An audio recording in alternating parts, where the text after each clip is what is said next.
The great Indian Kapil షోలో తాజాగా ప్రముఖ దర్శకుడు అట్లీ పాల్గొన్నారు. తాను నిర్మించిన బేబీ జాన్ మూవీ ప్రమోషన్స్ లో భాగంగా హీరో హీరోయిన్లను వరుణ్ ధావన్, కీర్తి సురేష్ లతో కలిసి అట్లీ ఈ కామెడీ షోకి వెళ్లారు.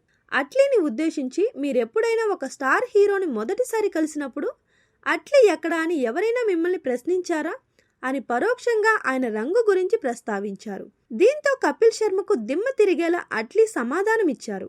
మొదట తాను కలిసిన స్టార్ డైరెక్టర్ ఏఆర్ మురుగదాస్ అని చెప్పి ఆయనకు ప్రత్యేకంగా కృతజ్ఞతలు తెలిపారు అట్లీ. దానికి కారణం తన తొలి సినిమా రాజా రాణికి నిర్మాత మురుగదాస్ కావడమే. తొలిసారి ఆయనను కలిసి కథ వినిపించినప్పుడు ఆయన తన రూపు రంగు చూడలేదని అట్లీ అన్నారు. కేవలం తను కథ చెప్పిన విధానం, దానిపై తనకున్న నమ్మకాన్ని మాత్రమే ఆయన చూశారని తెలిపారు. అలా మనిషి రూపాన్ని బట్టి కాకుండా మనసును బట్టి అంచనా వేయాలని అట్లీ హోస్ట్ కపిల్ శర్మకు గట్టి కౌంటర్ ఇచ్చారు. అది విన్న కపిల్ నవ్వుతో కవర్ చేసుకున్నారు. ఈ వీడియో ఇప్పుడు బయటకు రావడంతో కపిల్ శర్మపై సర్వత్రా విమర్శలు వెలువడుతున్నాయి. షోకి పిలిచి ఇలా అవమానించడం ఏంటని ఆయన తీరు పట్ల పలువురు మండిపడుతున్నారు. కామెడీ పేరుతో మనిషి వ్యక్తిత్వాన్ని, రూపురేఖలను కించపరచడం తగదని హితవు పలుకుతున్నారు.